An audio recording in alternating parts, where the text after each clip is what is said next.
সেদিন আমার সাধ দেওয়া হলো, যদিও এই বিষয় নিয়ে আমার কোনো ধরনের আইডিয়া নেই। এইটা মাথা থেকে এসেছে আমার ভাবি এবং আমার বড় বোনের।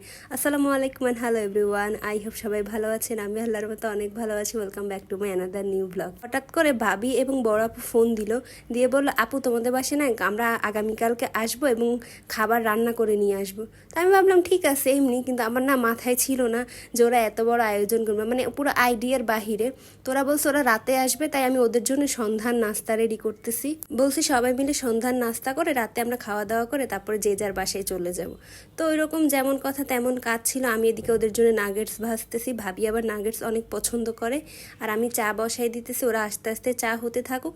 আসার পরে আমরা সবাই মিলে একসাথে নাস্তা করব।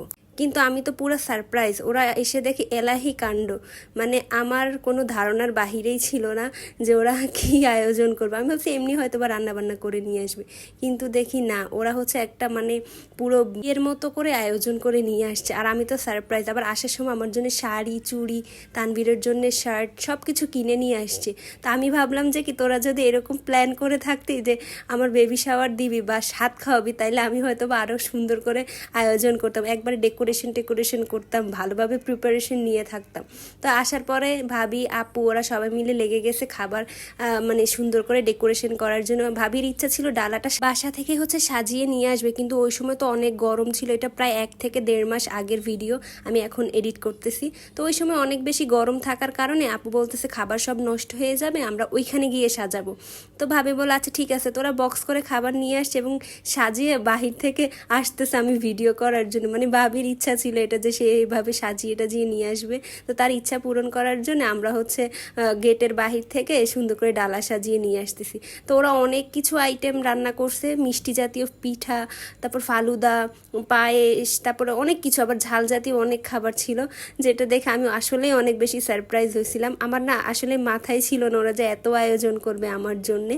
আমার এমনিতে বেবি শাওয়ার করার প্ল্যান ছিল, কিন্তু কারণবশত কারণে না ঝামেলার মধ্যে ছিলাম, ওইভাবে করা হয় নাই। কিন্তু আপুরা হচ্ছে আমার সেই শখটা পূরণ করে দিছে।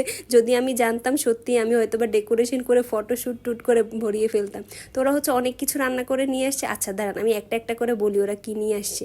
ডিম পিঠা, তারপরে এটা হচ্ছে মনে হয় কি বল, আমি ভুলে গেছি ওই পিঠাটা, ফালুদা, পায়েস, গরুর মাংস, মিষ্টি, তারপর বড় মাছের মাথা, ডিম, শাক ভাজি, তারপর হচ্ছে পটল, মানে অনেক কিছু নিয়ে এসেছে। আমার এখন না মাথায় আসতেছে না। তো এখন পালা হচ্ছে আমরা ছবি টবি তোলার, কিন্তু বাচ্চাদের সাথে রেখে না আসলে এইভাবে কেকটাকে ধরে রাখা যায় না।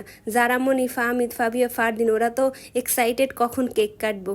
তাই ফটোশ্যুট করার আগে হচ্ছে আমরা কেকটা কেটে ফেলছি। কেক কেটে হচ্ছে আগে বাচ্চাদেরকে ঠান্ডা করছি, তারপর হচ্ছে ফটোশ্যুট করবো, দেন হচ্ছে খাওয়া দাওয়ার বাকি রিচুয়ালগুলো। তো এই কেকটাও অনেক বেশি মজা ছিল সেদিন। এই কেকটা না আমার কাছে এত ভালো লাগছে। এই ফার্স্ট টাইম হচ্ছে এই ফ্লেভারের কেকটা খাচ্ছিলাম, এটা মেবি ব্লুবেরি ফ্লেভার। এটা অনেক বেশি মজা ছিল। তো আমরা সবাই মিলে হচ্ছে আনন্দ করতে করতে বাচ্চাদের ঠান্ডা করার জন্য কেকটা কেটে ফেলছি। তো আমি সবাইকে খাইয়ে দিছি কেক, এখন তানভীর হচ্ছে আমাকে খাইয়ে দিবে। আর সেদিন না সবার হাতে খেতে খেতে আমার পেট পুরো ভরে গেছে, এরপর আমি আলাদাভাবে আর খেতেও পারিনি। তো আমি মোটামুটি একটু করে রেডি টেডি হয়ে তারপরে বসছি আর কি ছবি টবি তোলার জন্য। তো এখন হচ্ছে সবে আমাকে ঝাল আইটেমগুলো খাওয়াবে। এখন হয়তো বা অনেকে বলতে পারেন যে এইসব রিচুয়াল হিন্দুরা পালন করে, মুসলিমরা পালন করে না। আসলে আমরা ওইভাবে কখনোই পালন করি না। এটা হঠাৎ করে এমনি আমার ভাবি এবং আমার বড় আপুর মাথা থেকে বের হয়েছে। তো ওরা বললো যে আচ্ছা ঠিক আছে, ভাবি যেহেতু নতুন প্রথম, তাই আমরা হচ্ছে ভাবির ইচ্ছাটাকে পূরণ করি। তো সেই হিসাবেই করে। এর আগে কিন্তু আমাদের ফ্যামিলিতেও এরকমভাবে কেউ করে নাই, আমাকে দিয়ে মেবি প্রথম। আমি অবশ্য আমি দেখি নাই, এর আগে পিছে করছে কিনা আমি জানি না। তারপরে এক এক করে এক একটা গ্রুপ উঠতেছে, আমার সাথে ছবি তুলতেছে, ভিডিও বানাইতেছে। আর আমি তো অনেক লজ্জা পাচ্ছিলাম। আসলে না আমি অভ্যস্ত তো না এগুলোর সাথে, তো একটু শরমও লাগতেছিল আর অনেক লজ্জায় লাল হইতেছিলাম। তো প্রথমে হচ্ছে আমার শাশুড়ি আমাকে খাইয়ে দিতেছিল। তো এক এক করে সবাই না প্রথমে তিনবার করে খাওয়াইতে হয় নাকি।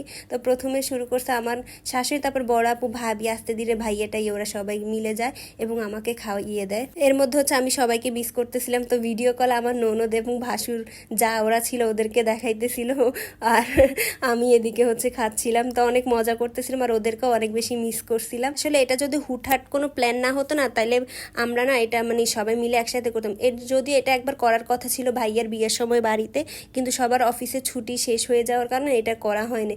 তো এটা আমরা আবার মাথা থেকে ফেলে দিয়েছিলাম, এটা আর করবো না। কিন্তু ভাবি এটা শুনছে এবং সে হচ্ছে না বলছে যে এটা যেহেতু প্ল্যান করা হয়েছে তখন এটা আমি ফুলফিল করবই। তাই ভাবি ভাবির জন্যই হচ্ছে মূলত জোর করে বড় আপু সহ সবাই মিলে হচ্ছে এই আয়োজনটা করে। আর ভাবি আর বড় আপু হচ্ছে খুব সুন্দর করে আমার জন্য এই মজার মজার খাবারগুলো রান্না করে নিয়ে আসছে। বড় আপু রান্না করছে, ভাবি হেল্প করছে। ভাবি হচ্ছে ফালুদা কিন্তু আমার জন্য বানাইছিল। তো সব কিছু মিলে খাবারগুলো অনেক বেশি মজা হয়েছে আর আমার তো অনেক বেশি ভালো লাগতেছিল। পরিবারে সবাই মিলে হচ্ছে এইভাবে একসাথে সময় কাটানো আসলে ওইভাবে হয় না। আর সবাই ভাবি সহ যখন ছিল তখন তো পরিবার পরিপূর্ণ ছিল, তো তখন হচ্ছে সবকিছু মিলিয়ে না অনেক সুন্দর একটা সময় আমরা কাটিয়েছিলাম। তো মেজো আপু আমাকে খাইয়ে দেওয়ার পরে ফাবিহার আবদার জাগছে, সে হচ্ছে আমাকে স্বাদ খাইয়ে দিবে। তো তাই হচ্ছে বললাম যে এক একজন করে আলাদা আলাদা করে খাইয়ে দাও, একসাথে তো সবারটা খেতে পারবো না। তাই এখন হচ্ছে বড় মেজো আপু আমাকে খাইয়ে দিতেছে, এরপর হচ্ছে ফাবিহা খাইয়ে দিবে। আর আপনারা হচ্ছে এখানে ফাহামিদকে দেখতে পাচ্ছেন না, ও হচ্ছে আমার ভিডিওগুলো করে দিছিল। আমার পুরো মানে স্বাদের ম্যাক্সিমাম ভিডিও হচ্ছে ফাহামিদ করে দিছে। এখন হচ্ছে সবাই তো বড়দের খাওয়ানোর পালা শেষ, এখন ফাবিয়া খাইয়ে দিবে এবং তানভীর হচ্ছে আমাকে খাইয়ে দিবে। এতক্ষণ তো সবাই খাওয়াইছে কিন্তু জামাইয়ের হাতে স্বাদ তো কখনো খাইনি, তাই জামাই এখন হচ্ছে বউকে স্বাদ খাইয়ে দিবে। তো তানভীরও হচ্ছে আমাকে খাইয়ে দিতেছিল আর আমার তো অনেক বেশি ভালো লাগতেছিল আর হাসি পাচ্ছিল। তানভীর আমাকে খাইয়ে দিচ্ছে, এটা দেখার পরে ফারদিনেরও আবার বায়না জাগতে, সেও নাকি আমাকে খাইয়ে দিবে।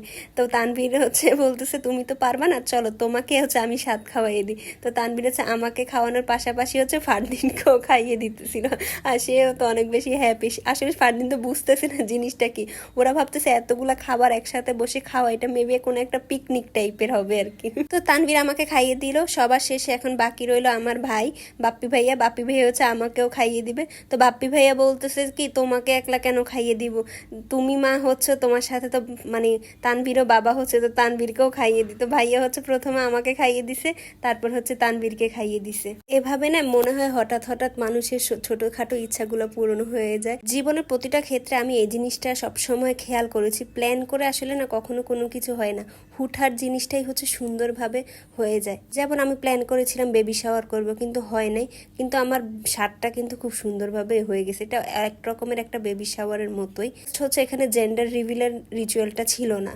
তাই হয়তো বা আমাদের উচিত সবার যে কোনো কিছু যখন আমাদের জীবনে হয় না বা আমরা আশা করি যে এটা আমি করব কিন্তু আমার লাইফে ঘটে না বা আমি এটা চাই কিন্তু এটা পাই না, তখন কখনোই আফসোস করবে না। দেখা যাবে কি আল্লাহ হয়তো বা এটা আপনার জন্য রাখে নাই, যাকে দিয়েছে তার জন্য হয়তো বা ওইটা বেটার ছিল, কিন্তু আল্লাহ হয়তো বা আপনার জন্য আরো সুন্দর কিছু রেখে দিয়েছে। তাই কোনো কিছু নিয়ে মন না খারাপ করে যখন যেটা হয় জীবনে সেটাকেই হচ্ছে উপভোগ করতে থাকুন। তো এটাই ছিল আমার আজকের ভিডিও। আশা করছি ভিডিওটা আপনাদের সবার কাছে ভালো লেগেছে। সবাই ভালো থাকবেন, সুস্থ থাকবেন আর আমাদের জন্য দোয়া করবেন। আল্লাহ হাফেজ।